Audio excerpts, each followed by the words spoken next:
Tolosa Legi eta Orexako alkateok izan ginen osasun sailarekin bilduta, eta azkenean honen helburua zen, pixka bat Martin eta Jon Darporen arteko bilera horrek eman zuenaren segida bat izatea, ez?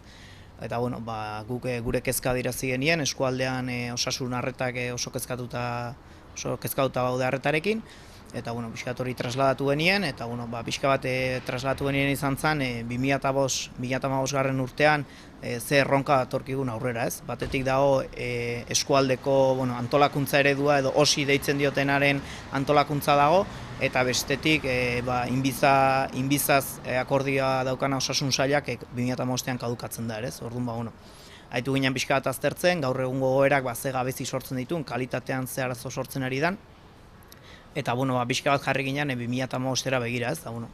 Gure elkarlanerako deia egin genion, beti ere aldaketa bat somatzen baldin badugu, ez? Momentu honetan ikusten dugu gaur egungo akordioa Inbizarekin eta Asunción Klinikarekin privatizazioa duela helburu, eta orduan hori garbi eskatu zitzaion, horren norabide aldaketa drastiko bat egin beharko zuela, eta kalitatezko osasun zerbitzu publiko bat bermatzea aldera doan edozein akordioren alde lan egiteko prest ginela, eta horixe izan zen guk egin genion eskaintza.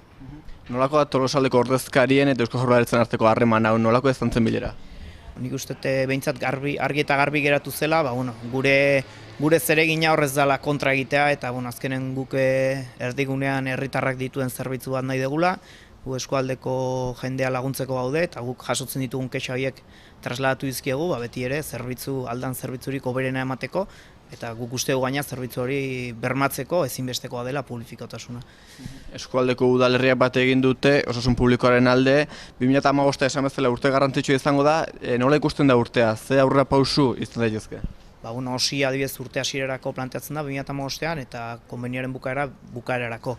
Orduan, tarte horretarako gu planteatun gaurtik aurrera lanean hasi behar genula, eta detektatzen hasi behar genula, gure ustez gaur egun indarren dagoen akordio horrek ze gabezi dauzkan, eta ze gabezi batez ere herritarrak ze gabezi dauzkaten osasun arretari dagokionez, ez? Eta guk esan genien, uste genula kalitatean ere jaitsiera desentea egontzala, eta horre gure kezka horiek agertu genizkien, eta horiek konpontzeko prestutasuna ere zegoen berein aldetik, ez? Bilera sorta bat, bilera kate bat aipatu dugu, urrengo pausua zein izango da?